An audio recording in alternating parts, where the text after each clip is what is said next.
تو اللہ تعالیٰ دل کے خیالات کے اوپر بھی گرفت فرما سکتا ہے، وَلِعَوْذُ بِاللَّهِ تعالی۔ البتہ وہ حدیث اپنی جگہ ایک تسلی والی ہے بخاری اور مسلم میں کہ اللہ تعالیٰ نے میری امت سے دل کے خیالات کے اوپر درگزر فرما دیا ہے جب تک کہ اس پر عمل نہ کر لیں یا اس کو اپنی زبان پر نہ لے آئیں، یعنی دل میں آنے والے وسوسوں کو۔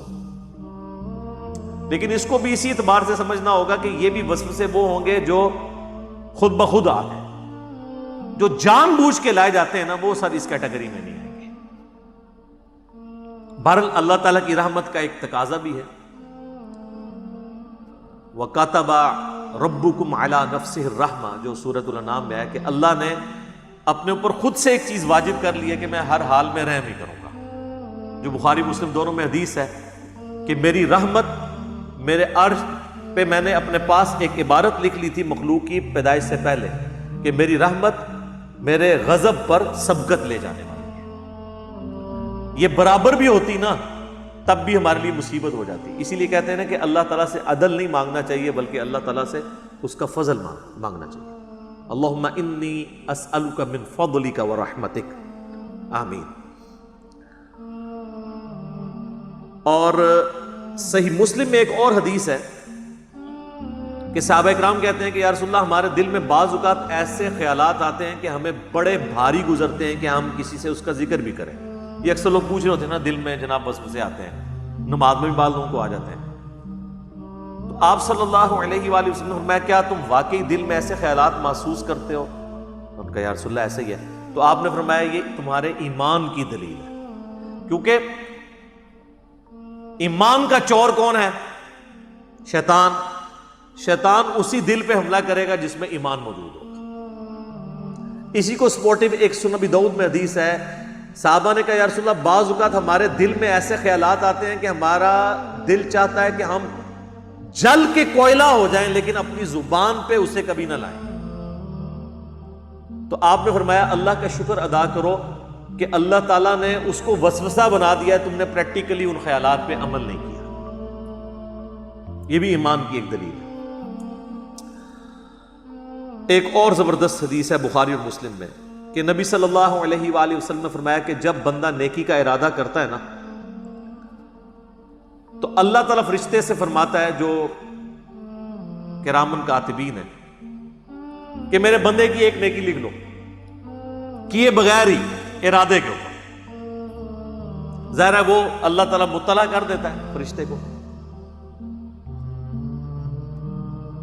اور جب وہ نیکی کرتا ہے نا پھر اللہ تعالیٰ فرماتا ہے اب اس کی نیکی کو 10 سے لے کر 700 گنا تک بڑھا دو، جس طرح اللہ تعالیٰ ان کو گائیڈ کرتا ہے کہ جس کا جو لیول ہے اس کے اعتبار سے 10 تو ملنا ہی ہے نا، جو سورۃ الانعام میں باقی صورتوں میں آیا کہ جو ایک نیکی لے کے آئے گا اس کے بدلے اسے 10 دی جائیں گی، جو بخاری مسلم میں آیا کہ نمازیں تو 5 پڑھی جائیں گی لیکن ثواب 50 کا ملے گا، 10 گنا۔ اور جب میرا بندہ برائی کا ارادہ کرتا ہے تو اللہ تعالیٰ فرماتا ہے کہ اس کی برائی نہ لکھو کیونکہ صرف اس نے ارادہ کیا، اور اگر وہ برائی سے رک جائے تو اللہ تعالیٰ فرماتا ہے ایک نیکی لکھو کیونکہ اس نے برائی کو جو چھوڑا ہے یہ بھی ایک نیکی ہے۔ یہ ہے وہ وَكَتَبَ رَبُّكُمْ عَلَى نَفْسِهِ الرَّحْمَةَ، اور تمہارے رب نے اپنے اوپر خود سے واجب کر لیا ہے، یہ بات تقدیر میں لکھ دی ہے کہ میں نے ہر حال میں رحم ہی کرنا۔ سبحان اللہ وبحمدہ سبحان اللہ العظیم۔ تو اور جب وہ برائی کرتا ہے تو پھر اللہ تعالیٰ فرماتا ہے کہ اس کے بدلے ایک ہی برائی لکھو، نیکی کے بدلے 10، برائی کے بدلے 1۔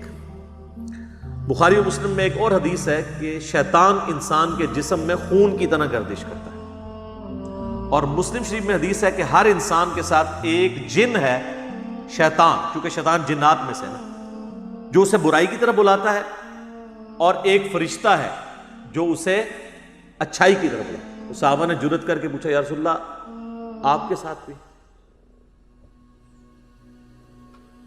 تو آپ فرمایا ہاں میرے ساتھ، لیکن اللہ تعالیٰ نے میرے ساتھ جو جن اٹیچ تھا اسے میرا مطیع کر دیا، اب وہ نیکی کے کاموں میں میری مدد ہی کرتا ہے، یعنی وہ بھی مجھے نیکی کی طرف لگاتا ہے۔ یہ پروٹوکول صرف پیغمبروں کا ہے. ما ضل صاحبکم وما غوا. تمہارے نبی نہ کبھی بہکے ہیں نہ کبھی بہرا چلے ہیں. صحیح مسلم میں ایک اور حدیث ہے کہ ایک صحابی نے حضور کو شکایت کی کہ یا رسول اللہ میں نماز پڑھتا ہوں تو مجھے برے برے خیالات آتے ہیں، وسوسے آتے ہیں. تو آپ نے فرمایا یہ خاص شیطان ہے جو آ کے وسوسے دلاتا ہے. جب تم نماز کی حالت میں اس طرح کے وسوسے محسوس کرو، اور نماز کے سوا بھی، اگر نماز میں ہے تو نماز کے سوا بھی، تو 3 دفعہ پڑھو اعوذ باللہ من الشیطان الرجیم، یعنی میں اللہ کی پناہ مانگتا ہوں راندہ درگاہ کیے ہوئے شیطان سے. اور اپنے بائیں طرف 3 دفعہ تھوک دو. اب یہ فزیکلی تھوکنا نہیں ہوگا، بس صرف زبان سے ہلکا سا ایسا بس. یہی بخاری مسلم میں ہے کہ اگر کوئی شخص برا خواب دیکھ لے تو وہ اٹھتے ہی اعوذ باللہ من الشیطان الرجیم پڑھ کے 3 دفعہ بائیں طرف تھوک دے تو اللہ تعالیٰ اس خواب کے شر سے اسے بچا لے گا، چونکہ وہ برے خواب شیطان کی طرف سے ہوتے ہیں. تو نماز کے دوران بھی اگر کسی کو خیال آئے تو وہ یہ کر سکتا ہے. باقی یہ خیالات آنے کی کئی ٹیکنیکل ریزن بھی ہیں. پورا دن آپ دنیا کے کاموں کا حساب کتاب کریں گے تو نماز کے اندر کوئی سوئچ تو نہیں ہے جو آپ آف کر کے نماز میں داخل ہو جائیں گے. ظاہر ہے اس کے لیے پھر اسی لیے تو کہا گیا کہ بھئی اذان کی آواز سنو، مسجد کی طرف چلو، وضو کرو گے، اس کے بعد سنتیں ادا کرو گے، پھر کہیں دماغ آہستہ آہستہ آہستہ سٹیبل ہوتے ہوتے تو کہیں فرض نماز کے لیے جا کے پھر سٹیبل ہوگا. اور اگر ہر وقت دنیا داری کا معاملہ چلتا رہیں گے، یعنی نماز شروع کرنے سے پہلے بھی آپ فون سن رہے ہیں اور نماز کے دوران بھی فون آپ کا چل رہا ہے، اور نماز سلام پھیرتے ہی بھی آپ فون سن رہے ہیں، تو تسی پھر کہتے مٹی پڑھنی ہے نماز، پھر تو خیالات ہی آئیں گے نا. اور دوسرا نماز کا اگر ترجمہ نہ آتا ہو، آپ کو پتہ نہ ہو آپ اللہ کے سامنے کیا عرض کر رہے ہیں، پھر بھی نہیں ظاہر ہے. تو یہ زیادہ تر جو لوگ کہتے ہیں خیالات آتے ہیں، یہ 99% لوگوں کے ساتھ یہ مسئلہ ہے کہ وہ ٹھیک آ رہے ہوتے ہیں خیالات، جو وہ کر رہے ہوتے ہیں وہی کچھ آ رہا ہوتا ہے. وہ ٹیکنیکلی اس معاملے کو ہینڈل کرنے کی ضرورت ہے.